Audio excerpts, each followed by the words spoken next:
మనం నివసించే భూమికి సహజమైనటువంటి ఉపగ్రహం చంద్రుడు. ఎన్నో ఏళ్ల నుండి చంద్రగ్రహం, ఈ ఉపగ్రహం అనేటువంటిది అందరి యొక్క మనసును ఆకర్షిస్తూ ఉన్నటువంటి అంశం మనకు తెలిసిందే. మనం చిన్నతనంలో కూడా పౌర్ణమి రోజు ఏ విధంగా ఆ ఫుల్ మూన్ ఎప్పుడైతే చూసినప్పుడు అందులో మనుషులు ఉంటారా, లేక నిజంగా అక్కడ ఎవరైనా శక్తులు ఉంటారా, లేక ఏ విధమైనటువంటి ఒక విధానం అక్కడ ఉంటుంది అని మనం అందరూ కూడా ఆలోచన చేసే ఉంటాం చిన్నప్పటి నుంచి. మరి ఇదే ఆలోచన శాస్త్రవేత్తలు ఎప్పుడైతే చేశారో వాళ్ళు కూడా దీనిపై ప్రత్యేకమైనటువంటి విశిష్ట అధ్యయనాన్ని వాళ్ళు కూడా చేయటం జరిగింది. ఆ అధ్యయనంలో భాగంగానే మనం 1969 జూలైలో ఒక అద్భుతం జరిగింది. అంటే ఫస్ట్ అక్కడ హ్యూమన్ బీయింగ్స్ చంద్రునిపై కాలు మోపడం అనేటువంటిది.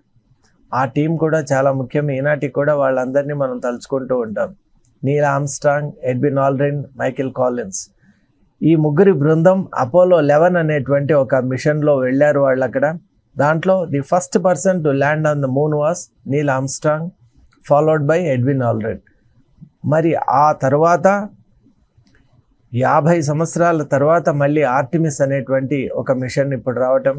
ఆ తర్వాత ఇప్పుడు యుఎస్ మరీ కొత్తగా చంద్రునిపై ఒక స్థావరాన్ని ఏర్పాటు చేయాలి, మానవ నివాస యోగ్యమైనటువంటి ఒక స్థావరం అక్కడ ఉండాలి అనేటువంటి ఒక పెద్ద యజ్ఞంగా మనం చెప్పచ్చు. ఒక అతిపెద్ద ప్రాజెక్టుగా తీసుకునింది.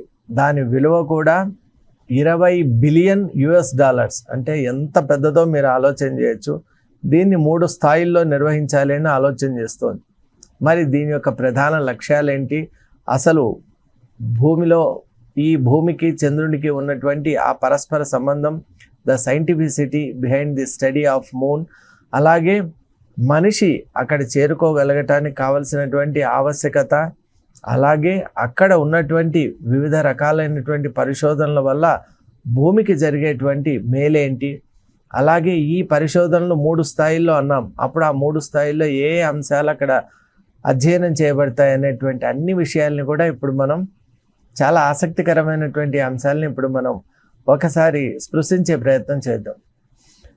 చంద్రుడు అంటేనే ప్రతి ఒక్కరికి చాలా ఇష్టమైన ఎంటిటీ, కానీ నిజంగా చంద్రుడిని చేరుకోవటం అనేటువంటిది మాత్రం చాలా కష్టతరం. ఎందువల్ల అంటే చంద్రునిపై ఉన్నటువంటి వాతావరణ పరిస్థితులు, అలాగే అక్కడ ఉన్నటువంటి గ్రావిటీ, అలాగే చంద్రుని యొక్క ఆర్బిట్ ఏదైతే ఉంటుందో అది.